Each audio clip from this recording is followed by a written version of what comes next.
where the mind is without fear and the head is held high, where knowledge is free.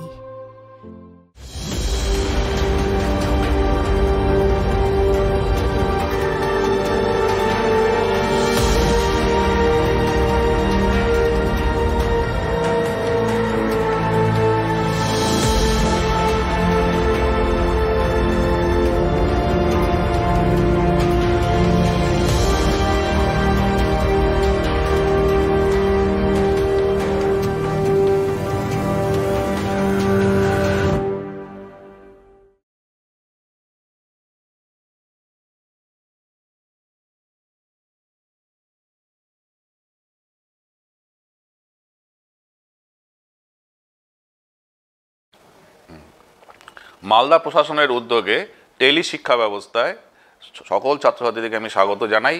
আমি দেবাশিস রায় ডাকুয়া, মালদা জেলা স্কুলের শিক্ষক, রাষ্ট্রবিজ্ঞানের শিক্ষক। আমি আজকে ক্লাস 11-এর তোমাদের পলিটিক্যাল সায়েন্সে যে 4th চ্যাপ্টার যেটা রয়েছে আইন স্বাধীনতা সম্য, তার মধ্যে থেকে যে আন্তর্জাতিক যে সম্পর্কটা আছে, আন্তর্জাতিক আইন যেটা রয়েছে, ইন্টারন্যাশনাল ল, সেই ইন্টারন্যাশনাল লটা আমি আজকে আলোচনা করব এবং এরপর স্বাধীনতা নিয়েও আলোচনা করব। তোমাদের এর আগের ক্লাসে অশোকবাবু আইনের রাষ্ট্রীয় আইনের কথাগুলো বলেছেন, আইনের উৎস কথাগুলো বলেছেন। আমি তারপরের থেকে যে আন্তর্জাতিক আইনটা রয়েছে, যেটাকে ইন্টারন্যাশনাল ল বলছি, সেটা সম্পর্কে আমরা আজকে জানবো। তাহলে আমি শুরু করি, আন্তর্জাতিক আইনটা কী জিনিস সেখান থেকে আমি আজকে তোমাদের শুরু করব। তোমাদের কিন্তু পরীক্ষায় কোশ্চেনগুলো দেওয়া হয়, ফলে এটাও খুব ইম্পর্টেন্ট এই বছরের জন্য। আমরা জানি পৃথিবীতে, বর্তমান পৃথিবীতে যে রাষ্ট্রগুলো রয়েছে বা দেশগুলো রয়েছে, তারা প্রত্যেকটা রাষ্ট্রই স্বয়ংসম্পূর্ণ রাষ্ট্র নয়। স্বাধীন কিন্তু স্বয়ংসম্পূর্ণ নয়। কারণ হচ্ছে যে প্রত্যেকটা রাষ্ট্রকেই বিশ্বের বা পৃথিবী যাই বলি না কেন, আমরা প্রতিটি রাষ্ট্রকেই কোনো না কোনো রাষ্ট্রের সহযোগিতার উপর নির্ভর করতে হয়। তার মানে আমরা বলতে পারি যে কোনো রাষ্ট্রই স্বয়ংসম্পূর্ণ নয়, কারণ পৃথিবীর প্রত্যেকটা রাষ্ট্র কোনো না কোনো রাষ্ট্রের উপর একটা সহযোগিতামূলক বলো বা অন্য কোনো সম্পর্কের ক্ষেত্রেই তাদের সহযোগিতা উপর অনেকটা নির্ভর করে। তাহলে নির্ভর করতে হয় বা করে, সেইগুলা কী কী ক্ষেত্রে হতে পারে? অর্থনৈতিক ক্ষেত্রে, সামাজিক ক্ষেত্রে। যদি আমরা ব্যাপারটা এইভাবে দেখি যে অর্থনৈতিক ক্ষেত্র,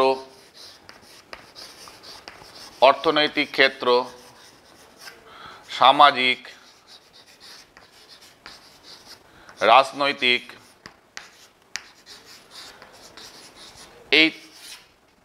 মূলত এই তিনটা ক্ষেত্রেই প্রত্যেকটা দেশ বা প্রত্যেকটা রাষ্ট্রই কোনো না কোনোভাবে অন্য কোনো রাষ্ট্রের উপর নির্ভরশীল থাকে বা সহযোগিতামূলক ব্যবস্থার মধ্যে তারা পরিচালিত হয় বা হেল্প নেয়, যেটাকে বলি আমরা, বা আমরা এটাকে দেখতে পারি।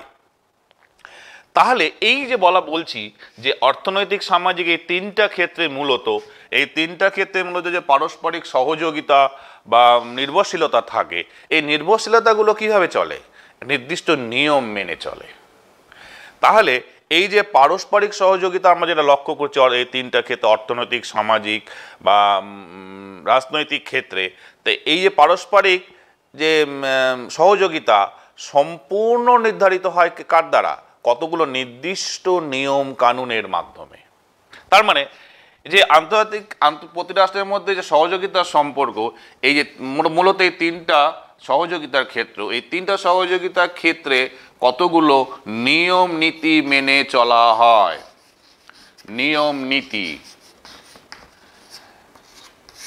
এই যে নিয়ম নীতির কথাগুলো বলা হচ্ছে, যে পারস্পরিক সহযোগিতা প্রত্যেকটা রাষ্ট্র, পৃথিবীর আধুনিক বিশ্বের প্রত্যেকটা রাষ্ট্রের মধ্যে যে মূলত এই তিনটা ক্ষেত্রে যে পারস্পরিক সহযোগিতা আমরা লক্ষ্য করছি বা দেখতে পারি, এগুলো নির্দিষ্ট কতগুলো নিয়মের ভিত্তিতে হয় বা নিয়মের ভিত্তিতে পরিচালিত হয় বা নির্ধারিত হয়, যেটাকে আমরা সাধারণভাবে বলি, এই নিয়ম নীতিগুলোকে সাধারণভাবে বলছি আমরা আন্তর্জাতিক আইন, ইন্টারন্যাশনাল ল। ইন্টারন্যাশনাল ল। তাহলে আমি আরেকবার ব্যাপারটাকে তোমাদের বোঝানোর চেষ্টা করি। কি দাঁড়াচ্ছে যে প্রত্যেকটা রাষ্ট্র, এটা সাধারণভাবে বলা হয়, কিন্তু আমি পরবর্তীকালে আসছি ইন্টারন্যাশনাল অর্থ আক্ষরিক অর্থগুলো কি বা কিভাবে এটাকে ইয়ে হয়, বিভিন্ন রাষ্ট্র বিভিন্ন আইনবিদদের কথা খুব জেনারেলি সাধারণভাবে যে প্রত্যেকটা রাষ্ট্রের প্রতি যে নির্ভরশীলতা রয়েছে বা সহযোগিতার বন্ধন রয়েছে, বিশেষত এই অর্থনৈতিক, সামাজিক, রাজনৈতিক ক্ষেত্রে, এই তিনটা ক্ষেত্রে যখন সহযোগিতামূলক বা আমরা নির্ভরশীলতাই বলি না কেন, যে চলে, যে পরিচালিত হয়, সেই পরিচালনাগুলো নির্দিষ্ট কতগুলো নিয়মের ভিত্তি হয়, যেটাকে আমরা সাধারণভাবে বলছি আন্তর্জাতিক আইন। সাধারণভাবে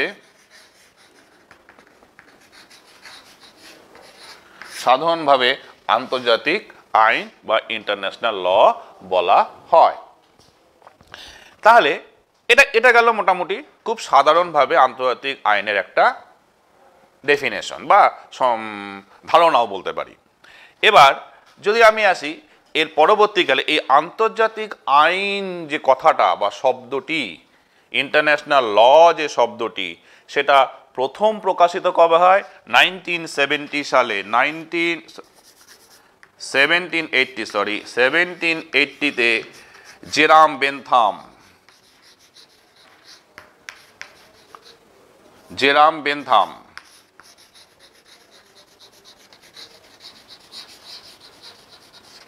একজন বিখ্যাত আইনবিদ জেরাম বেনথাম, তিনি এই সর্বপ্রথম এই আন্তর্জাতিক আইন শব্দটি প্রয়োগ করেন।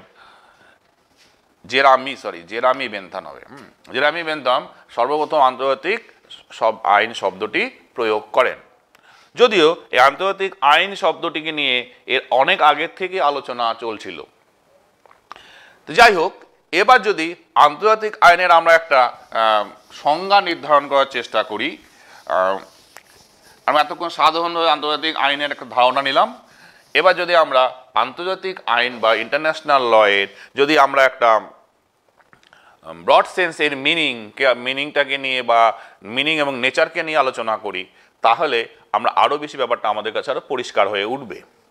তাহলে এই আন্তর্জাতিক আইনের সংজ্ঞা বা হোয়াট ইজ ইন্টারন্যাশনাল ল, এটাকে নির্ধারণের ক্ষেত্রে বিভিন্ন আইনবিদদের মধ্যে কিন্তু যথেষ্ট মত পার্থক্য আমরা দেখতে পারি। তাহলে এই যে মত পার্থক্যগুলোকে আমরা যদি ভাগ করি, তিনটা ভাগে প্রধানত ভাগ করা হয়। তাহলে বিভিন্ন আইনবিদদের যে আলোচনা আন্তর্জাতিক আইন সম্পর্কে অনেক আগের থেকেই চলছে, বর্তমানকালেও চলে, যে আন্তর্জাতিক আইনকে নিয়ে। তো এই আইনটাকে ডেফিনেশনটাকে বিশ্লেষণের ক্ষেত্রে মত পার্থক্য রয়েছে। এই মত পার্থক্যকে আমরা সাধারণত তিনটে ভাগে ভাগ করে আলোচনা করতে পারি। একটাকে বলছি আমরা সনাতন বা সাবেকি, সনাতন ধারণা বা সাবেকিও আমরা বলতে পারি। এই সাবেকি বা সনাতন ধারণা থেকে, মানে রাষ্ট্র আইনবিদদের যে আলোচনা, সে বিভিন্ন ডেফিনেশন, সেই ডেফিনেশনকে আমরা তিনটা ক্যাটাগরিতে ভাগ করে আলোচনা করতে পারি। নাম্বার 1 হচ্ছে সনাতন বা সাবেকি দৃষ্টিভঙ্গি। এই সাবেকি বা সনাতন দৃষ্টিভঙ্গিতে আন্তর্জাতিক আইনের ডেফিনেশনে তা কি বলা হয়েছে সেটা আমরা একটু দেখে নেই। বলা হচ্ছে এই যে সাবেকি বা সনাতন যে কথাটা বলছি আমরা, যেমন জে.এস. ল্যাসওয়েল, ওপেনহাইম, ফেনডিউক, ব্রিডারলি প্রমুখরা এই সনাতন বা সাবেকি আন্তর্জাতিক আইনের একটা সংজ্ঞা দিয়েছেন। এবার যে সনাতন যারা বা সাবেকি যারা আইনজ্ঞ বা যাদের দৃষ্টিভঙ্গিতে আন্তর্জাতিক আইনের সংজ্ঞাটা যদি আমরা দেখার চেষ্টা করি, তাহলে সেই অনুযায়ী আমরা কি বলতে পারি, যে তারা বোঝাতে চেয়েছেন আন্তর্জাতিক আইন হলো সেই সকল আন্তর্জাতিক নিয়ম। তাহলে আন্তর্জাতিক আইন হলো কি, যে সেই সকল আন্তর্জাতিক নিয়ম, রীতিনীতি। তাহলে আন্তর্জাতিক কি কি পাবো আমরা? আন্তর্জাতিক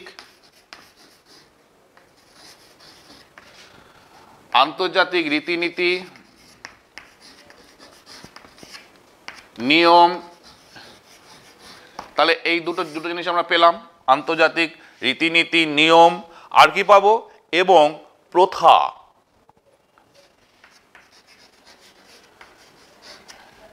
প্রথা, এই প্রথা, তাহলে তিনটা জিনিস আমরা দেখতে পাচ্ছি, আন্তর্জাতিক রীতিনীতি, নিয়ম এবং প্রথার সমষ্টি।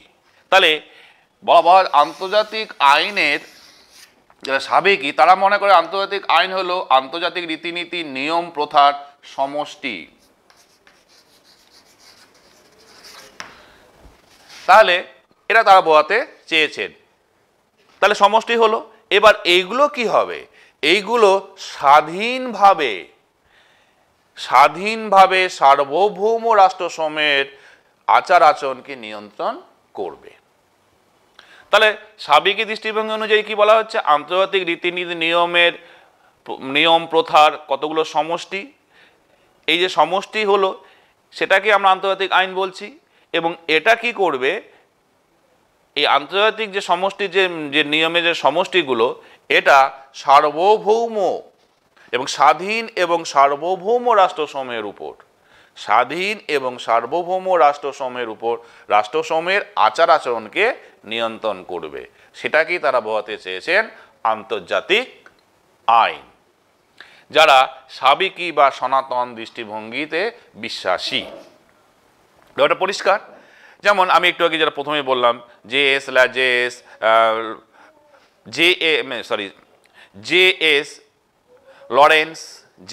লরেন্স, ওপেনহাইম, ফেনডুইক, ব্রিয়ারলি প্রমুখ এই মতবাদের বা সাবেকি দৃষ্টিভঙ্গির তারা পক্ষে মত দিয়েছেন বা তারা এটাকে সাপোর্ট করেছেন। তাহলে এটা সাবেকি দৃষ্টিভঙ্গিটা মোটামুটি বোঝা গেল। এবার যদি আসি আমরা সর্বাধুনিক বা আধুনিক, সর্বাধুনিক বা মডার্ন বা সর্বাধুনিক বা মডার্ন ডেফিনেশন, যারা আধুনিক আইনজ্ঞ, আন্তর্জাতিক আইনজ্ঞ, তারা সাবেকি যে ডেফিনেশন বা প্রথার সমষ্টির কথাগুলো বলা হচ্ছে, নিয়ম কানুন বা প্রথার সমষ্টি, সেগুলোকে তারা কিন্তু গুরুত্ব দেননি। তারা আধুনিক দৃষ্টিভঙ্গি থেকে এই বিষয়টাকে বোঝানোর চেষ্টা করেছেন। তবে আমরা দেখে নেই এই সর্বাধুনিক বা আধুনিক সংজ্ঞাতে তারা কি বোঝাতে চেয়েছেন। তাহলে আমরা জানি যে সেকেন্ড বিশ্বযুদ্ধের পরে, দ্বিতীয় বিশ্বযুদ্ধের পরবর্তীকালে আন্তর্জাতিক ব্যবস্থায়, আন্তর্জাতিক রাজনীতি বলো, আন্তর্জাতিক ব্যবস্থা, রাষ্ট্র ব্যবস্থায় বিশেষ পরিবর্তন লক্ষ্য করা যায় এবং আন্তর্জাতিক গতি প্রকৃতিও অনেকটা পরিবর্তিত হয়, বা যেটাকে বলতে পারি আমরা মৌলিক পরিবর্তনও লক্ষ্য করা যায়। তাহলে এই যে আন্তর্জাতিক গতি প্রকৃতি বা আন্তর্জাতিক ক্ষেত্রে যে মৌলিক পরিবর্তন, এই মৌলিক পরিবর্তনের দিকে লক্ষ্য রেখে যে স্টার্ক,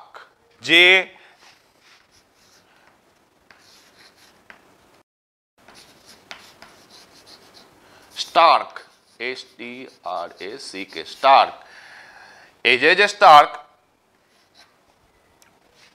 তিনি আন্তর্জাতিক আইনের একটি সর্বাধুনিক সংজ্ঞা প্রদানের চেষ্টা করেন। তাহলে সেটা ব্যাপারটা কি দাঁড়াচ্ছে? তাহলে তিনি বোঝাতে চেয়েছেন এই যে স্টার্ক যে সর্বাধুনিক বা আধুনিক আন্তর্জাতিক আইনের সংজ্ঞা প্রদানের চেষ্টা করেছেন, মানে পরিবর্তিত আন্তর্জাতিক রাজনৈতিক মৌলিক পরিবর্তনের ব্যবস্থার পরিপ্রেক্ষিতে। তাহলে তিনি বোঝাতে চেয়েছেন যে আন্তর্জাতিক আইন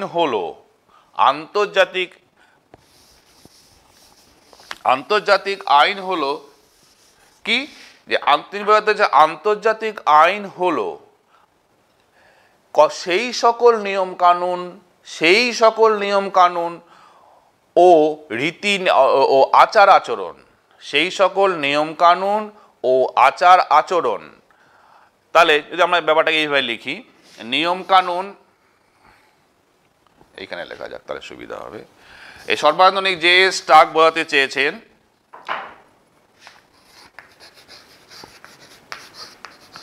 আধুনিক দৃষ্টিভঙ্গিতে, সর্বাধুনিক কথাটা বলে কি দিই, যে জি স্টার্ক, এই যে জি স্টার্ক সর্বাধুনিক একটা সংজ্ঞা প্রদানের চেষ্টা করেছেন। তিনি বোঝাতে চেয়েছেন কি, যেটা একটু আগে তোমাদেরকে বললাম যে আন্তর্জাতিক বিশ্বযুদ্ধ পরবর্তী অবস্থার পরিপ্রেক্ষিতে মৌলিক পরিবর্তনের পরিপ্রেক্ষিতে তিনি বলতে হচ্ছে আন্তর্জাতিক আইন হলো সেই সকল নিয়ম ও আচার আচরণের নীতি। তাহলে সেই সকল নিয়ম ও আচার আচরণের রীতি আমরা বলতে পারি দ্য প্রিন্সিপাল, এটা যদি ইংলিশ টার্ম করে তাহলে দেখতে পারি principles and rules and conduct. তাহলে বলতে পারি প্রিন্সিপালস, রুলস অ্যান্ড কন্ডাক্ট। তাহলে প্রিন্সিপাল, রুলস অ্যান্ড কন্ডাক্ট এই তিনটার উপর গুরুত্ব দেওয়া হয়েছে। কি বলা হচ্ছে যে আন্তর্জাতিক আচার আচরণের গতি, সেই সকল নিয়ম কানুন আচার আচরণের গতি যেগুলি কি হবে, যেগুলো এই যে প্রিন্সিপাল, রুলস অ্যান্ড কন্ডাক্ট যেটা আন্তর্জাতিক ক্ষেত্রে আচার আচরণের রীতিনীতি, যেগুলো কি হবে যে প্রত্যেকটা রাষ্ট্র পারস্পরিক সম্পর্কের ক্ষেত্রে মেনে চলতে বাধ্য থাকবে বা বাউন্ড টু অবজার্ভ বলা হচ্ছে।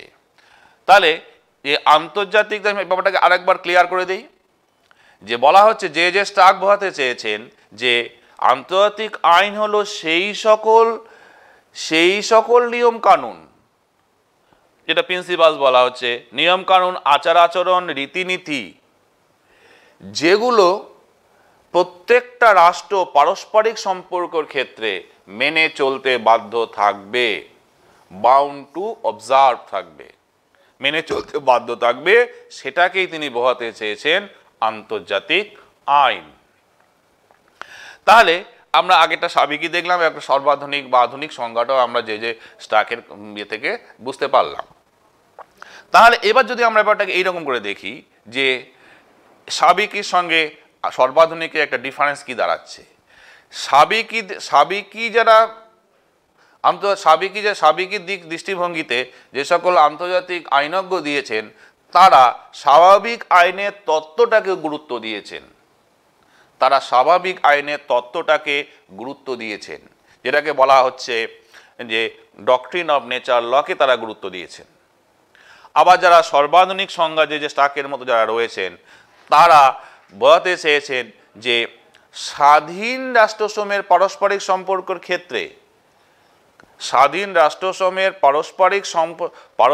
সম্পর্কের ক্ষেত্রে যে আন্তর্জাতিক যে নিয়মাবলী রয়েছে সেগুলো আইনগতভাবে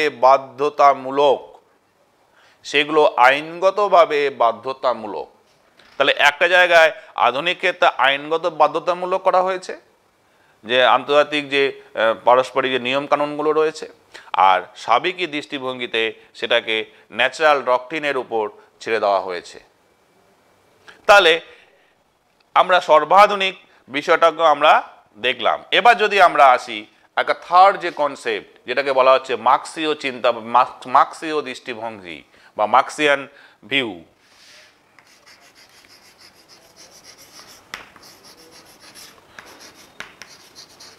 এই মার্ক্সিয়ান ভিউ থেকে কি বলা হচ্ছে, মার্ক্সিয়ান ভিউ থেকেও আন্তর্জাতিক আইনের একটা ডেফিনেশন বা সংজ্ঞা প্রদানের চেষ্টা করা হয়েছে। এই মার্ক্সিয়ান ভিউয়ে বা মার্ক্সীয় দৃষ্টিভঙ্গিতে বলা হয়েছে যে মার্ক্সীয় দৃষ্টিভঙ্গিতে মূলত হচ্ছে একটা ডেফিনেশন দিয়েছে সোভিয়েত ইনস্টিটিউট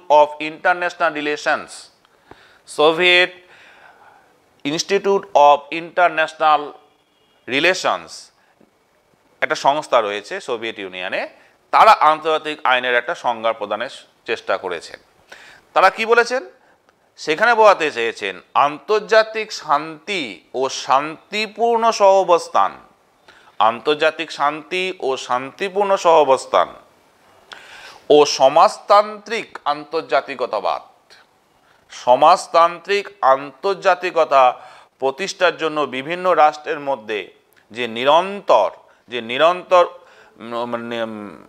সম্পর্ক, যে নিরন্তর উদ্দেশ্য রচিত হয়, উদ্দেশ্যে যে নিরন্তর নিয়মাবলী রচিত হয়, সেটাকেই আন্তর্জাতিক আইন বোঝাতে চেয়েছেন। ব্যাপারটাকে আমি আরেকবার তোমাদেরকে ব্যাপারটা পরিষ্কার করি যে সোভিয়েত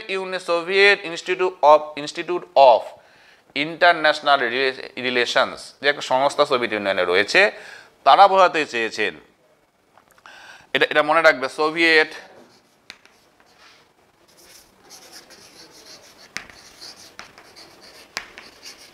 Institute of International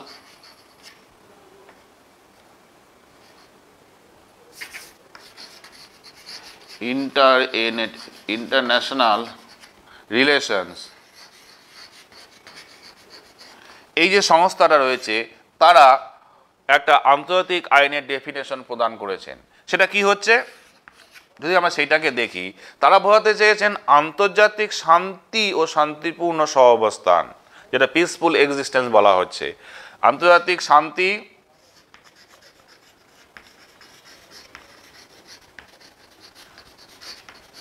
শান্তি ও শান্তিপূর্ণ সহাবস্থান, শান্তিপূর্ণ সহাবস্থান, তারা সহাবস্থান এবং এই যে দুটো কথা, পিসফুল এক্সিস্টেন্সের কথা বলছেন, আন্তর্জাতিক শান্তির কথা বলছেন, ইন্টারন্যাশনাল পিসের কথা বলছেন, এবং বোঝাতে চেয়েছেন ও সমাজতান্ত্রিক আন্তর্জাতিকতা। সমাজতান্ত্রিক আন্তর্জাতিকতা কথাটা মনে রাখবে, সমাজতান্ত্রিক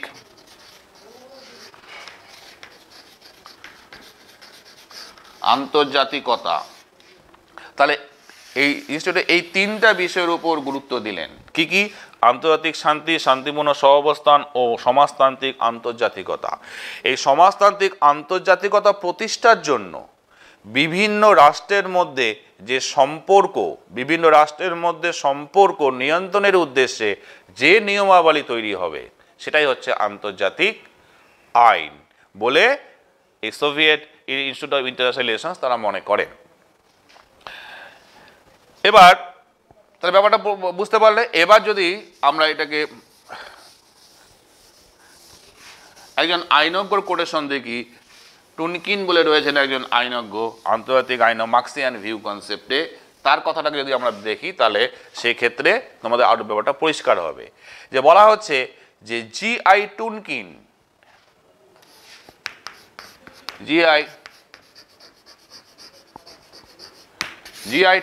বলে একজন মার্ক্সিয়ান ভিউয়ের রয়েছেন, প্রবক্তা বা আন্তর্জাতিক আইনজ্ঞ।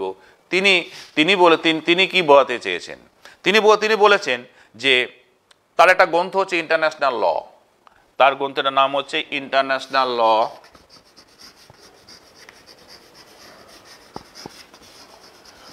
এই ইন্টারন্যাশনাল ল গ্রন্থে যে জি.আই. টুনকিন তিনি বলেছেন যে বিভিন্ন ধরনের শ্রেণী চরিত্র বিশিষ্ট রাষ্ট্রের মধ্যে পারস্পরিক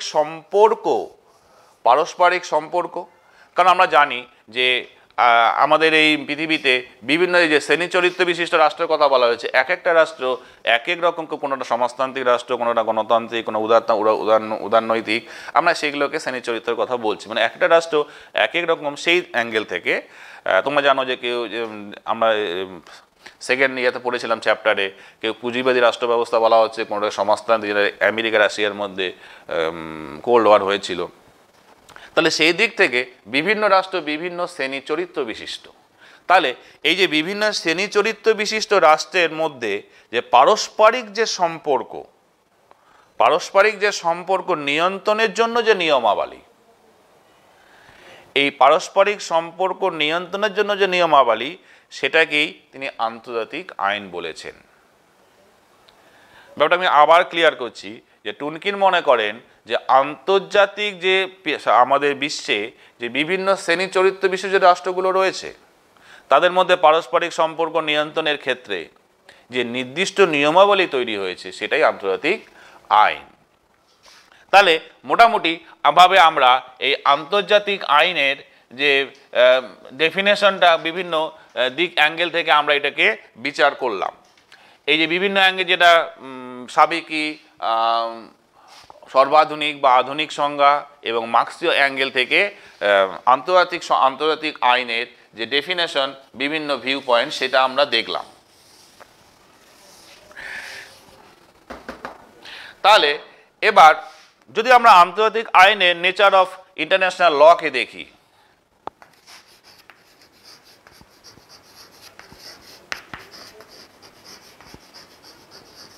নেচার অফ ইন্টারন্যাশনাল ল,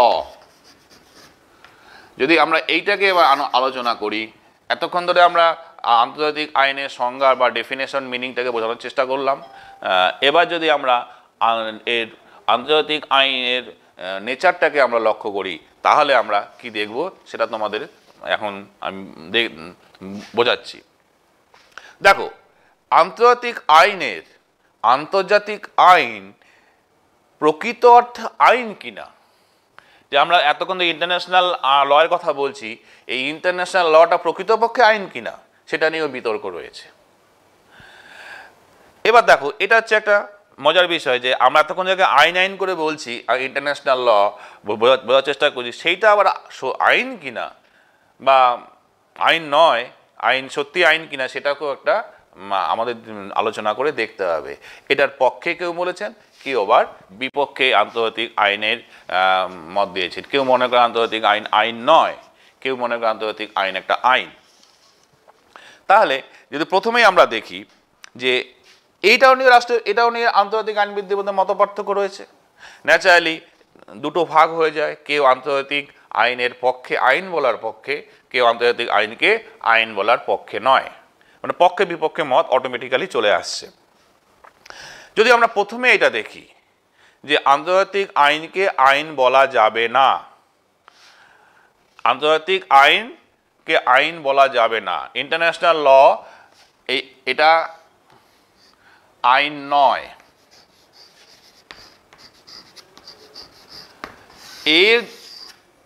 এর ফেভারে যারা বলেছেন, আমরা যারা আন্তর্জাতিক আইনকে আইন বলে মনে করেন না, তারা কি কি যুক্তি অবতারণা করেছেন বা কি কি যুক্তি দিয়েছেন সেটা যদি আমরা দেখি। যেমন প্রথমেই বলা হয় যে প্রকৃত অর্থে আইন আমরা বলছি না। যে কেন বলছি না? আইন মানে আমরা কি জানি? আইন হলো হচ্ছে নিম্নস্তনের প্রতি ঊর্ধ্বতন কর্তৃপক্ষের আদেশ। আইন হলো নিম্নস্তনের প্রতি ঊর্ধ্বতন কর্তৃপক্ষের আদেশ, যা মেনে চলতে বাধ্য থাকবে, যা মেনে চলতে বাধ্য থাকবে। তাহলে আমরা আন্তর্জাতিক আইনের ক্ষেত্রে কিন্তু এটা আমরা দেখতে পারি না। তাহলে স্বাভাবিকভাবে আইন কি হচ্ছে? যে আইন হচ্ছে নিম্নতনের প্রতি ঊর্ধ্বতনের আদেশ, যেটা মেনে চলতে বাধ্য থাকবে। কিন্তু আন্তর্জাতিক আইনের ক্ষেত্রে সেটা কোনো প্রবাবিলিটি নেই বা সেটা কোনো সম্ভব নয়। এটা একটা আমরা আইন না বলার পক্ষে যুক্তি দেখতে পারি। তারপরে যেমন আমরা যদি এইভাবে দেখি, জন অস্টিন মনে করেন, একজন বিখ্যাত আইনজ্ঞ, তিনি মনে করেন যে আইন সুস্পষ্ট ও সুনির্দিষ্ট হওয়া প্রয়োজন। আইন সুস্পষ্ট ও সুনির্দিষ্ট হওয়া প্রয়োজন, যেটা আন্তর্জাতিক আইনের ক্ষেত্রে আমরা দেখতে পারি না বা দেখা যায় না। এরকম মানে আইন মোটা সুস্পষ্ট সুনির্দিষ্ট হতে হবে, যেটা আন্তর্জাতিক আইনের ক্ষেত্রে যে অর্থে আমরা আন্তর্জাতিক আইন বলছি, সেই অর্থে আন্তর্জাতিক আইনের মধ্যে আমরা এটা দেখতে পারি না। এবার যদি আমরা, এটা একটা যুক্তি গেল, এবার আমরা যদি আরেকটা লজিক দেখি, তাহলে দেখব আন্তর্জাতিক আইন যে তুলনায় মান্য করা হয় তার চেয়ে বেশি অমান্য করা হয়। ইন্টারন্যাশনাল লকে যতটা মান্য করা হবে তার চেয়ে বেশি অমান্যই করা হয়, না মানা হয় বেশি। ফলে সেখানে ইন্টারন্যাশনাল লয়ের কোনো রকম ভ্যালুস থাকে না। তারা সেই দিক থেকে আন্তর্জাতিক আইনকে কখনোই আইন বলে মনে করেন না, প্রকৃত আইন বলে মনে করেন না। তাহলে আরেকটা হচ্ছে, যদি বলি আন্তর্জাতিক ইন্টারন্যাশনাল লকে কোনোভাবেই কোনো রাষ্ট্র মেনে চলতে বাধ্য থাকে না। অন্য আইনের ক্ষেত্রে কি হয়? রাষ্ট্রীয় আইনের ক্ষেত্রে যে রাষ্ট্র নির্দিষ্টভাবে মেনে চলতে বাধ্য থাকবে, কিন্তু আন্তর্জাতিক আইনকে কোনো রাষ্ট্র মেনে চলতে বাধ্য থাকে না। তাহলে মোটামুটিভাবে আমরা এই যে যুক্তি, যে কথাগুলো বললাম, সেগুলো হচ্ছে আন্তর্জাতিক আইনকে আইন না বলার পক্ষে যুক্তি বা প্রকৃত আইন বলে মেনে না নেওয়ার পক্ষে যুক্তি। এবার কিছু কিছু রাষ্ট্র আন্তর্জাতিক আইনবিদ, তারা ইন্টারন্যাশনাল লকে আইন বলে মনে করেন বা আইন বলেন। তাহলে তারা কি কি যুক্তিগুলো অবতারণা করেছেন সেটা আমরা দেখে নেই, তাহলে তোমাদের কাছে দুটো বিষয় পরিষ্কার স্পষ্ট হবে। যেমন হেনরি মেইন, পোলক, তোমার নাম শুনবে ইয়ে দেখো, হেনরি মেইন, পোলক, লরেন্স, ওপেনহাইম, এরা আন্তর্জাতিক আইনবিদদের কথা বললাম, তারা কিন্তু আন্তর্জাতিক আইনকে আইন বলে মেনে নিয়েছেন বা আইন বলে মনে করেন। এবং কেন মনে করেন যদি সেটাকে আমরা একবার দেখি, তাহলে প্রথমেই বলতে হয় যে জাতীয় আইনের মতো আন্তর্জাতিক আইনও কতগুলি প্রথা, নির্দিষ্ট কতগুলি প্রথা ও ন্যায় নীতির উপর প্রতিষ্ঠিত। যেমন আমাদের রাষ্ট্রীয় আইন কত নির্দিষ্ট প্রথা, নির্দিষ্ট নিয়ম কানুন, রীতিনীতির উপর প্রতিষ্ঠিত হয়েছে, তেমনি আন্তর্জাতিক আইনও কিন্তু কতগুলি নির্দিষ্ট নিয়ম নীতি বা ন্যায় নীতি বা প্রথার উপর বেস করে দাঁড়িয়ে আছে। ফলে আন্তর্জাতিক আইন অবশ্যই একটি আইন, প্রকৃতপক্ষে আইন। এবার যদি আমরা আরেকটাভাবে দেখার চেষ্টা করি যে রাষ্ট্রসমূহের পারস্পরিক সম্পর্ক নির্ধারণের জন্য, প্রত্যেকটা রাষ্ট্রের পারস্পরিক সম্পর্ক নির্ধারণের জন্য আন্তর্জাতিক আইন অত্যন্ত প্রয়োজন, বা সেই দিক থেকে আন্তর্জাতিক আইন একটি আইন। কারণ যখন পারস্পরিক সম্পর্ক নির্ধারণ করা হচ্ছে, কারণ প্রত্যেকটা রাষ্ট্রই সেখানে কিন্তু এই নিয়ম বা আইনটাকে মেনে চলতে বাধ্য থাকছে। এটা একটা দিক গেল।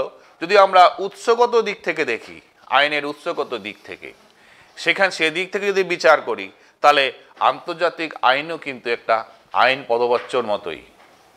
যেমন অন্য আইনের ক্ষেত্রে কি হয় যে উৎসর দিক থেকে আইন বলা হচ্ছে, উৎসগত দিক থেকে, ঠিক আন্তর্জাতিক আইনের উৎসগত দিক থেকেও এটা একটা আইন। আমি নেক্সট উৎসগুলো দেখলে তোমরা আরো বুঝতে পারবে। তাহলে আমরা দুটো পক্ষই দেখলাম যে আন্তর্জাতিক আইনকে আইন বলার পক্ষে যারা কিছু যুক্তি অবতারণা করেছেন, আবার আন্তর্জাতিক আইন বলে যারা মনে করে না তারাও কিছু যুক্তি অবতারণা করেছেন। তাহলে এবার যদি আমরা এই দুটো বিতর্কের মধ্যে যদি একটা কনক্লুশন ড্র করার চেষ্টা করি, তাহলে আন্তর্জাতিক আইনটা কি আইন কি আইন নয়, আমরা এটাকে কি বলবো? তাহলে আন্তর্জাতিক আইন যদি আমরা এটাকে একটু কনক্লুশন ড্র করার বা একটা ধারণা দেওয়ার চেষ্টা করি, তাহলে সেক্ষেত্রে আমরা দেখতে পারবো আন্তর্জাতিক আইন প্রধানত কি ন্যায় নীতির উপর প্রতিষ্ঠিত। আন্তর্জাতিক আইন প্রধানত ন্যায় নীতি এবং, লিখে দিই তাহলে সুবিধা হবে, ন্যায় নীতি, এটা হচ্ছে ন্যায় নীতির উপর প্রতিষ্ঠিত। আরেকটা কি আছে যে সভ্য রাষ্ট্র, মানে যে রাষ্ট্রগুলো, সভ্য রাষ্ট্রগুলির অনুমোদন, মানে প্রত্যেকটা রাষ্ট্রগুলির অনুমোদন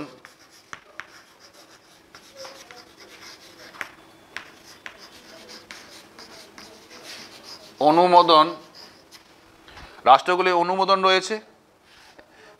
তাহলে রাষ্ট্রগুলির অনুমোদন বা স্বেচ্ছাসম্মতির ভিত্তিতে গড়ে ওঠে। তার মানে ন্যায় নীতি এবং রাষ্ট্রগুলির অনুমোদন বা স্বেচ্ছা অনুমোদনের মধ্য দিয়েই আন্তর্জাতিক আইন গড়ে ওঠে।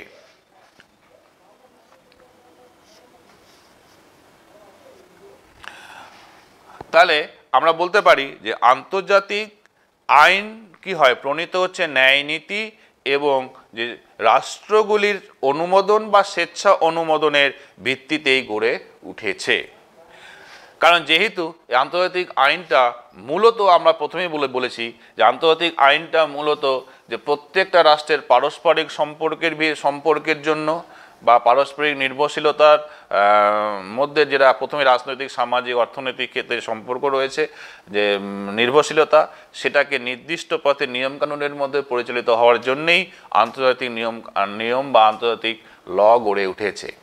তাহলে সেই দিক থেকে আমরা বলতে পারি আন্তর্জাতিক আইনটা প্রত্যেকটা সদস্য রাষ্ট্রের বা সভ্য রাষ্ট্রের একটা অনুমোদন রয়েছে বা স্বেচ্ছা অনুমতি রয়েছে বা ন্যায় নীতির উপর প্রতিষ্ঠিত হয়েছে। সেই দিক থেকে আমরা আন্তর্জাতিক আইন একটা আইন বলেই আমরা গণ্য করি। এই প্রসঙ্গে গিলক্রিস্ট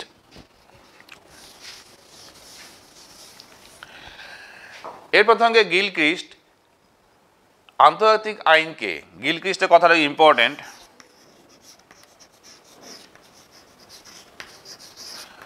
গিলক্রিস্ট আন্তর্জাতিক আইনকে তিনি বলেছেন যে আধা আইন আধা নৈতিকতা।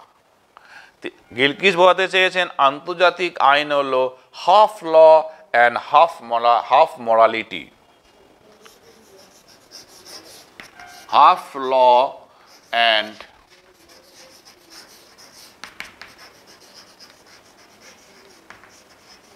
তার মানে তিনি হাফ ল মানে তিনি বোঝাতে আধা আইন আর আধা নৈতিকতা বলে আন্তর্জাতিক আইনকে তিনি ব্যাখ্যা করেছেন।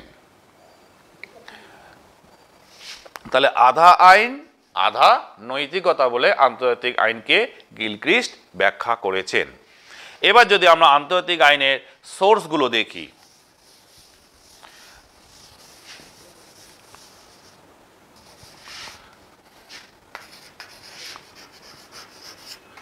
সোর্স অফ ইন্টারন্যাশনাল লকে যদি আমরা দেখি তাহলে কি দেখব যে আমরা এই আলোচনার মধ্যে কতগুলো সোর্স আমরা পেয়ে গেছি। যেমন প্রথমে বলি যে আন্তর্জাতিক আইনের উৎসটা প্রথমেই আমরা কি দেখব, আন্তর্জাতিক আইনের মধ্যে কতগুলো কি রয়েছে, উৎসের দিক থেকে প্রথমে কতগুলো আন্তর্জাতিক চুক্তি রয়েছে। এই আন্তর্জাতিক সাধারণ বা বিশেষ কোনো আন্তর্জাতিক চুক্তি দ্বারা সৃষ্ট যে নিয়মাবলী বা বিবাদমান রাষ্ট্রগুলি, দুটো রাষ্ট্রের মধ্যে যে বিবাদমান রয়েছে তার মধ্যে যে সলিউশনটা বেরোয় সেটা কিন্তু আলোচনার মধ্যে সলিউশন, সেটা কিন্তু উভয় রাষ্ট্র মেনে নেয়, সেটা একটা আন্তর্জাতিক আইনের উৎস। তারপরে তাহলে এই ব্যাপারটা পরিষ্কার যে আন্তর্জাতিক আইনের উৎস হিসেবে সাধারণভাবে বা বিশেষভাবে কোনো আন্তর্জাতিক চুক্তি বা বিবাদমান রাষ্ট্রগুলির মধ্যে আলোচনার মাধ্যমে যে সলিউশনটা বেরিয়ে আসে সেই সলিউশনটা দুই দেশে মানতে বাধ্য থাকে, এটা একটা আন্তর্জাতিক আইনের উৎস। তারপরে আমরা আর সেকেন্ডলি বলতে পারি বাধ্যতামূলকভাবে স্বীকৃত আন্তর্জাতিক প্রথাসমূহ। বাধ্যতামূলকভাবে স্বীকৃত আন্তর্জাতিক প্রথাসমূহ, আন্তর্জাতিক প্রথাসমূহ, এটা একটা সোর্স আন্তর্জাতিক আইনের। তারপরে আমরা বলতে পারি কতগুলি রাষ্ট্র কর্তৃক স্বীকৃত কতগুলি সাধারণ নিয়মাবলী, রাষ্ট্র কর্তৃক স্বীকৃত কতগুলো সাধারণ নিয়মাবলী। তারপরে আছে কি বিচারালয়ের সিদ্ধান্ত, বিচারালয়ের সিদ্ধান্ত বা আন্তর্জাতিক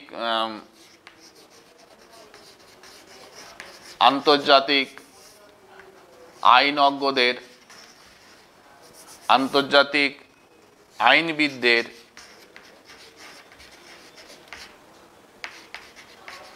বিভিন্ন লেখা বা বই বা বিভিন্ন রকম রচনা যাই বলি না কেন, যে এগুলো কিন্তু আন্তর্জাতিক আইনের একটা উৎস। তাহলে মোটামুটিভাবে আন্তর্জাতিক আইনের উৎসগুলো সম্পর্কে আমরা জানলাম। এবার যদি আমরা ক্লাসিফিকেশন অফ ইন্টারন্যাশনাল লতে যাই, যে শ্রেণীবিভাগ,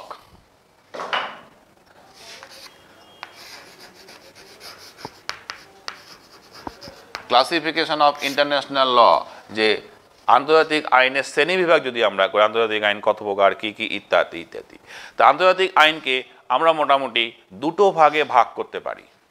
কি কি, যে একটা হচ্ছে সরকারি, যেমন ইন্টারন্যাশনাল লকে আমরা একটা বলতে পারি কি সরকারি আন্তর্জাতিক আইন, যেটা ইংলিশে বলা হচ্ছে পাবলিক ইন্টারন্যাশনাল ল।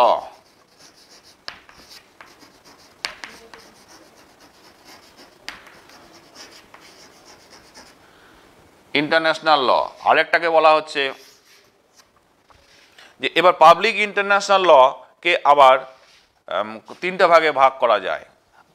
একটা পাবলিক ইন্টারন্যাশনাল ল, আর একটা হচ্ছে প্রাইভেট ইন্টারন্যাশনাল ল, আরেকটাকে বলা হচ্ছে প্রাইভেট ইন্টারন্যাশনাল ল।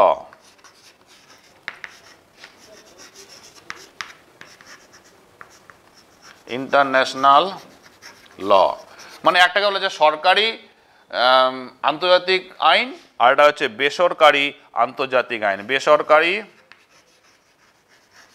আর এটা হচ্ছে সরকারি। তাহলে ইন্টারন্যাশনালকে দুটো ভাগে ভাগ করছে, একটা সরকারি একটা বেসরকারি আইন। তাহলে এবার এই সরকারি যেটা আইন সেটাকে আবার তিনটা ভাগে ভাগ করা যায়। কি কি? যে প্রথমটা বলা হচ্ছে লস অফ পিস, এটাকে প্রথমটাকে বলা হচ্ছে লস অফ পিস, মানে শান্তির জন্য আইন, এটা একটা ভাগে। আরেকটা ভাগ করা যায় কি লস অফ ওয়ার, যুদ্ধের জন্য আইন, লস অফ ওয়ার, এর একটা ভাগে ভাগ করা যায় যে যুদ্ধের জন্য আইন, আর একটা হচ্ছে শান্তির জন্য আইন।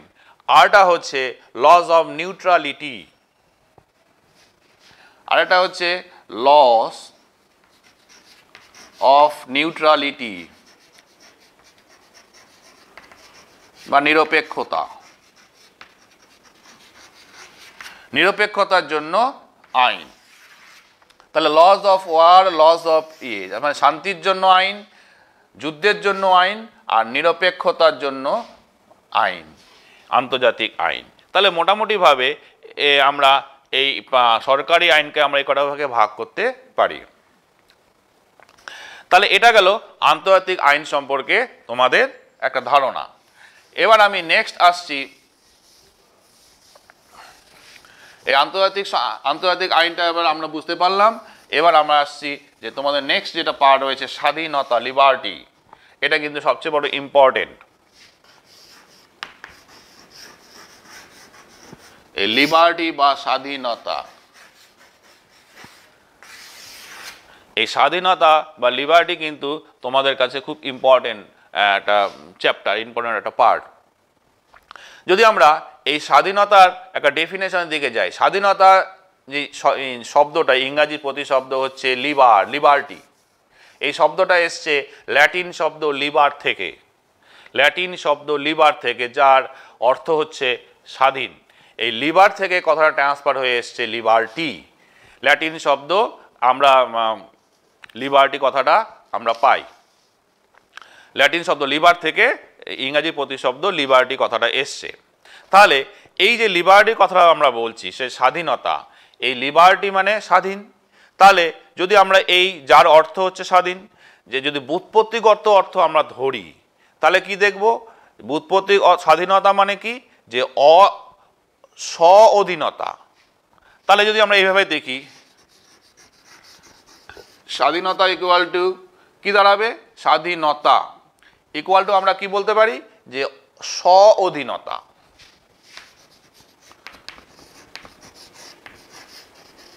স্ব-অধীনতা, বা এটাকে বলা যায় যে নিজেকে স্বাধীন, মানে এই স্ব-অধীনতা বা নিজেকে স্বাধীনতা বোঝায়, বা নিজে স্বাধীন।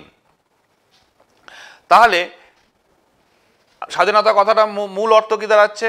স্বস্বাধীনতা বা নিজের অধীনতাকে বোঝায়। তাহলে যদি এটাকে আমরা অন্যভাবে আবার একটু ব্যাখ্যা করি, যা জানি, তাহলে কি দেখব? যে স্বাধীনতা মানে হচ্ছে নিজের ইচ্ছা মতো আচার আচরণ করার সুযোগ সুবিধা। স্বাধীনতা মানে যদি আমরা এটাকে আর একটু মানে সহজভাবে বলার চেষ্টা করি, তাহলে দেখব স্বাধীনতা মানে হচ্ছে নিজের ইচ্ছা মতো আচার আচরণ করার সুযোগ সুবিধা। এটাকে আবার যদি আমরা পরক্ষেপ দেখি, তাহলে এটাকে বলবো যে স্বেচ্ছাচারের নামান্তর বা স্বেচ্ছাচারের একটা রূপ। মানে আমি যা খুশি করতে পারি, সেটা পরোক্ষে উল্টো দিকে দেখলে সেটা দাঁড়াবে স্বেচ্ছাচার। যাই হোক, কিন্তু রাষ্ট্রবিজ্ঞানে আমাদের স্বাধীনতা যে কথাটা ব্যবহার হয় সেটা কিন্তু অন্য অর্থে। কীরকম? যে নিয়ন্ত্রণবিহীনতা বা অবাধ স্বাধীনতাকে বোঝায় না। রাষ্ট্রবিজ্ঞানে নিয়ন্ত্রণবিহীনতা বা অবাধ স্বাধীনতাকে কিন্তু কখনোই স্বাধীনতা বলা হয় না। তাহলে এই যে এই প্রসঙ্গে ল্যাস্কি বলেছেন, ল্যাস্কি স্বাধীনতা বলতে এক বিশেষ পরিষেবাকে বোঝাতে পেরেছেন। ল্যাস্কি বোঝাতে চেয়েছেন যে স্বাধীনতা বলতে এক বিশেষ পরিবেশকে বোঝায়, যে পরিবেশে মানুষ তার ব্যক্তিত্ব বিকাশের পরিপূর্ণ বিকাশ সাধন করতে পারবে। আবার বার্কার রাষ্ট্রের স্বাধীনতা বা আইনগত স্বাধীনতাকে কখনোই প্রত্যেকের অবাধ স্বাধীনতা বলতে পারে হতে পারে না বলে মনে করেন। তাহলে এলো সবসময় সকলের জন্য শর্ত সাপেক্ষ স্বাধীনতা। আবার ল্যাস্কি বলেছেন যে স্বাধীনতা হলো অধিকারের ফল, স্বাধীনতা হলো অধিকারের ফল। Liberty is a product of rights. Laski কি বলেছেন? লিবার্টি is a product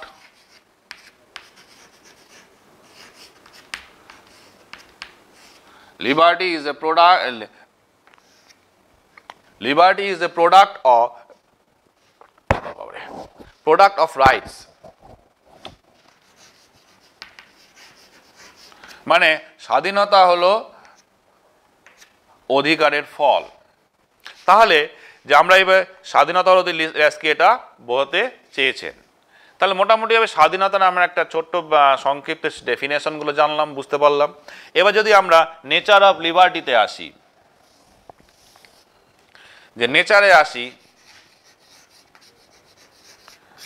নেচারে আমরা কি দেখব? যে স্বাধীনতা একটি আইনগত ধারণা। স্বাধীনতা কি হচ্ছে? একটি আইনগত ধারণা, যা অধিকারের মধ্যে, যা অধিকারের মতো। স্বাধীনতা হচ্ছে, প্রথমে আমরা নেচারে দেখব, স্বাধীনতা হচ্ছে একটি আইনগত ধারণা। তাহলে ধারণা যেটা কি অধিকারের মতোই স্বাধীনতা একটি আইনগত, যেমন অধিকার আইনগত ধারণা, স্বাধীনতাও একটি আইনগত ধারণা। এবং সেটা কি কেবলমাত্র রাষ্ট্রের স্বাধীনতায়, রাষ্ট্রের মধ্যেই স্বাধীনতা উপলব্ধি করা সম্ভব। তার মানে আমরা স্বাধীনতাটা কোথায় ভোগ করব? রাষ্ট্রের মধ্যে থাকলে স্বাধীনতাটা আমরা ভোগ করতে পারবো। রাষ্ট্রের আইন কি করবে? আমাদের স্বাধীনতার পরিবেশ তৈরি করবে এবং কোনো স্বাধীনতা পরিবেশ তৈরি করে দেবে এবং স্বাধীনতা যাতে ভোগ করা সম্ভব হয় তার ব্যবস্থা করে দেবে। তাহলে এইভাবে যদি আমরা স্বাধীনতার এটা বুঝতে, স্বাধীনতাকে আমরা দুটো রূপ এবার লক্ষ্য করব।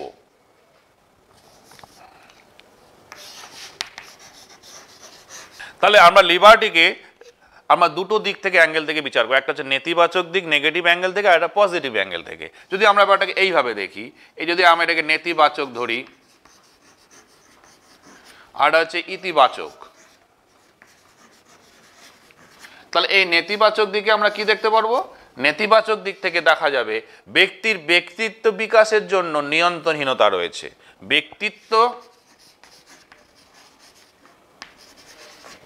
ব্যক্তিত্ব বিকাশে নিয়ন্ত্রণহীনতা রয়েছে, এটা আমরা নেতিবাচক দিক থেকে দেখতে পারবো। আবার ইতিবাচক দিক থেকে কি দেখতে পারবো? ঠিক উল্টোটা, যে ব্যক্তিত্ব বিকাশের জন্য, এই ব্যক্তিত্ব বিকাশের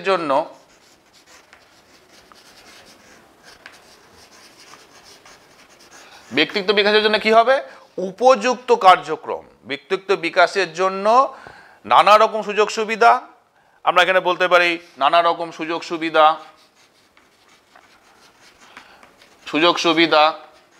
মানে এক কথায় বলতে পারি যে ব্যক্তিত্ব বিকাশের জন্য উপযুক্ত পরিবেশ তৈরি থাকবে বা উপযুক্ত পরিবেশ থাকবে। তাহলে এটা গেল যে লিবার্টির একটা দুটো অ্যাঙ্গেল থেকে। এবার এই জন্য রাষ্ট্রবিজ্ঞানীগণ ইতিবাচক দিক থেকেই বেশি গুরুত্ব দেওয়া হয় স্বাধীনতার ক্ষেত্রে। তাহলে এটা মোটামুটি বোঝা গেল। এবার যদি আমরা আরেকটা আসি মার্ক্সিয়ান ভিউ থেকে, মার্ক্সিয়ান ভিউ বা মার্ক্সিয়ান কনসেপ্ট,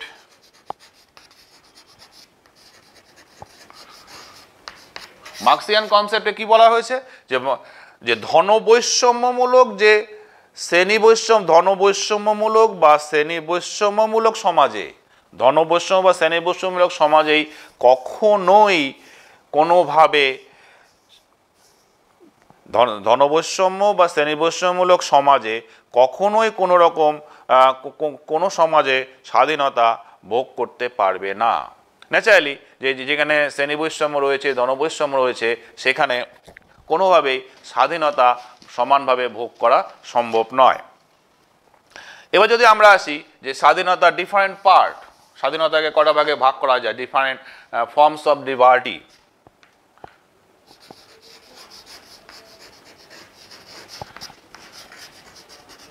ফর্মস অফ লিবার্টি,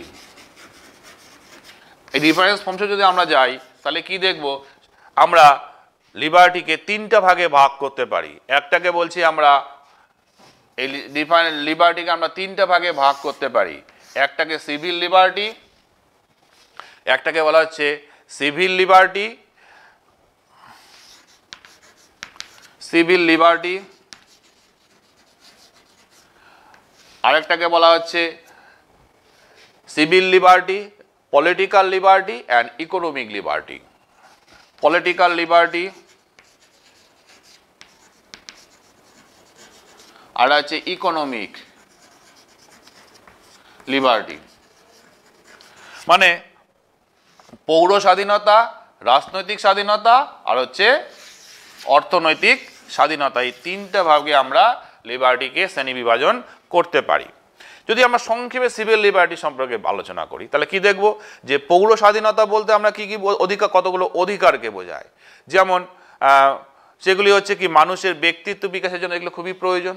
এই যে সিভিল লিবার্টি বা পৌর স্বাধীনতা, সেখানে কি দেখব, জীবনের অধিকার, চিন্তা ভাবনা, মত প্রকাশের স্বাধীনতা, এর মধ্যে পড়ে ব্যক্তিগত সম্পত্তিরও স্বাধীনতা, তারপরে ধর্মচারণের স্বাধীনতা প্রভৃতি এই সিভিল লিবার্টির মধ্যে পড়বে। পলিটিক্যাল লিবার্টির ক্ষেত্রে বা রাজনৈতিক স্বাধীনতার ক্ষেত্রে যেমন ল্যাস্কি কি বোঝাতে চেয়েছেন, ল্যাস্কি বলেন রাষ্ট্র পরিচালনার জন্য যে স্বয়ংসম্পূর্ণভাবে অংশগ্রহণ করাই হচ্ছে রাজনৈতিক স্বাধীনতা। তাহলে মানে রাষ্ট্র পরিচালনা ব্যবস্থায় আমি স্বয়ংসম্পূর্ণভাবে অংশগ্রহণ করাটাই আমার রাজনৈতিক স্বাধীনতা। এটা যদি আমরা অন্যভাবে বলি, রাজনৈতিক কার্যকলাপে অংশগ্রহণ করাটাই হচ্ছে রাজনৈতিক স্বাধীনতা। এখানে কি হয়, যে নির্বাচনে দাঁড়ানো, নির্বাচিত হওয়ার অধিকার থাকবে, তারপরে সরকারের সমালোচনা করার অধিকার থাকবে, আর সরকারি চাকরি লাভের অধিকার থাকবে। থার্ড যদি আসি আমরা ইকোনমিক লিবার্টিতে, ইকোনমিক লিবার্টি যেমন বার্কার, ল্যাস্কি প্রমুখ অর্থনৈতিক স্বাধীনতার উপর সবচেয়ে বেশি গুরুত্ব দিয়েছেন। তারা মনে করেন যে অর্থনৈতিক ক্ষেত্রে স্বাধীনতা না থাকলে কোনো ক্ষেত্রেই স্বাধীনতা বা অন্যান্য স্বাধীনতাগুলো পাওয়া কখনোই সম্ভব নয়, তাহলে বা অর্থহীন হয়ে পড়ে। ইকোনমিক লিবার্টি বা অর্থনৈতিক স্বাধীনতার ক্ষেত্রে মূলত অভাব ও দারিদ্র থেকে মুক্তি লাভের অধিকারকেই বোঝানো হয়েছে। যেমন এই প্রসঙ্গে বার্কার মনে করেন, বার্কার বলেন কি, যে অর্থনৈতিক ক্ষেত্রে পরাধীন শ্রমিক কখনোই স্বাধীনতার কথা ভাবতে পারে না বা স্বাধীন হতে পারে না। তারপর এর মধ্যে যেমন বলছে যোগ্যতা অনুযায়ী কাজের অধিকার, উপযুক্ত পারিশ্রমিক পাওয়ার অধিকার, তারপরে হচ্ছে বিশ্রামের অধিকার প্রভৃতি এই অর্থনৈতিক অধিকারের মধ্যে রয়েছে। এবার যদি আমি খুব সংক্ষেপে আসি, যে তোমাদের নেক্সট যেটা হচ্ছে safeguard of liberty.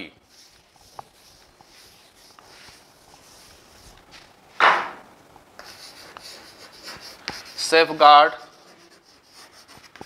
Of liberty, এই সেফগার্ড অফ লিবার্টির বা স্বাধীনতা রক্ষা কবচ, এটা কিন্তু আমাদের কাছে খুবই ইম্পর্টেন্ট। তাহলে সেফগার্ড অফ লিবার্টিটা কি, ল্যাস্কি মনে করেন যে সংরক্ষণের বিশেষ ব্যবস্থা ছাড়া অধিকাংশ ক্ষেত্রে স্বাধীনতা ভোগ করা সম্ভব নয়। তাহলে যে স্বাধীনতা যদি সংরক্ষণ করা না হয় তাহলে অনেক ক্ষেত্রে স্বাধীনতা ভোগ করা সম্ভব হবে না। তাহলে এই অবস্থায় ব্যক্তি স্বাধীনতার রক্ষার জন্য যে কতগুলো স্বাধীনতা রক্ষা কবচ দেবে, কতগুলো পয়েন্টস আমরা আলোচনা করব সংক্ষেপে, তাহলে সেক্ষেত্রে তোমাদের বুঝতে সুবিধা হবে। যেমন বলছে সংবিধানের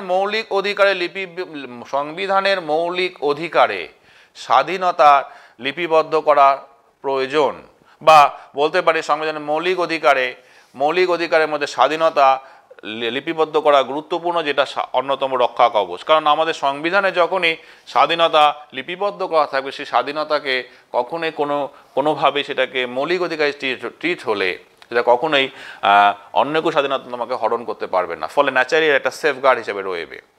আরটা বলতে পারি যে ক্ষমতা স্বাতন্ত্রীকরণ। মন্তেস্কু, ম্যাডিসন প্রমুখ রাষ্ট্রবিজ্ঞানীগণ স্বাধীনতার রক্ষার জন্য ক্ষমতা স্বাতন্ত্রীকরণের নীতির কথা বলেছেন। তারপর আইনের অনুশাসন একটি গুরুত্বপূর্ণ রক্ষা কবচ। এই আইনের অনুশাসনে কি হবে? আইনের পরিপূর্ণ প্রাধান্য থাকবে এবং আইনের দৃষ্টিতে সাম্য থাকবে। তারপরে আমরা বলতে পারি দায়িত্বহীন দায়িত্বপূর্ণ শাসন ব্যবস্থা। যখন কোনো দায়িত্বপূর্ণ শাসন ব্যবস্থা থাকবে সেক্ষেত্রে সরকার তার কাজের জন্য আইনের মাধ্যমে জনগণের কাছে দায়িত্বশীল থাকবে।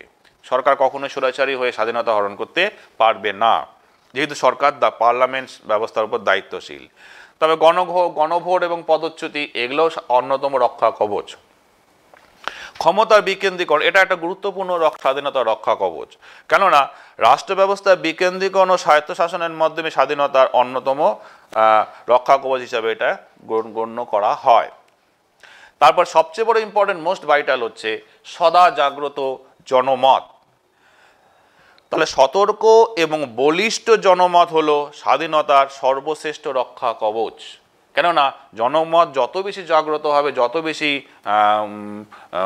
রাজনৈতিক সচেতন হবে, তত বেশি স্বাধীনতা সেফ থাকবে, কারণ স্বাধীনতা তোমাকে হরণ করতে পারবে না। এই জন্য সদা জাগ্রত যে জনমতকে বলা হয় স্বাধীনতার অতন্দ্র প্রহরী। এবার যদি আমরা লাস্ট কনক্লুশনে আসি ছোট্ট করে, তাহলে আমরা কি দেখতে পারবো যে এই যে উপরোক্ত আলোচনাগুলো করলাম, স্বাধীনতার বিভিন্ন রকম রক্ষা কবচগুলো আমি পয়েন্ট ওয়াইজ বললাম, দেখবে বইয়ে বিস্তারিত রয়েছে। তাহলে স্বাধীনতার উল্লেখিত যে রক্ষা কবচের কথাগুলো আমি বললাম, এই রক্ষা কবচগুলো কি হচ্ছে? যথার্থ প্রয়োগটা নির্ভর করবে কার উপর? সমাজ ব্যবস্থা, প্রকৃতি এবং উৎপাদন কাঠামোর উপর। আমি যতই সেফগার্ড করি না কেন, যদি সমাজ ব্যবস্থা, প্রকৃতি এবং উৎপাদন ব্যবস্থা ঠিক না থাকে, তাহলে সেটা হবে না। শ্রেণীবিভক্ত সমাজে উৎপাদন ব্যবস্থা যাদের হাতে কেন্দ্রীভূত থাকে, তারাই মূলত স্বাধীনতা ভোগ করে। যেখানে উচ্চ শ্রেণী তারাই ভোগ করে। একমাত্র শ্রেণীহীন শোষণহীন সমাজেই পূর্ণ স্বাধীনতা ভোগ করা সম্ভব। ঠিক আছে, আজকে এই পর্যন্তই থাক। হ্যাঁ, স্বাধীনতার যে সেফগার্ডটা, এটা তোমরা বইয়ে দেখবে, আরো বিস্তারিত রয়েছে। ঠিক আছে, আজকে এই পর্যন্তই।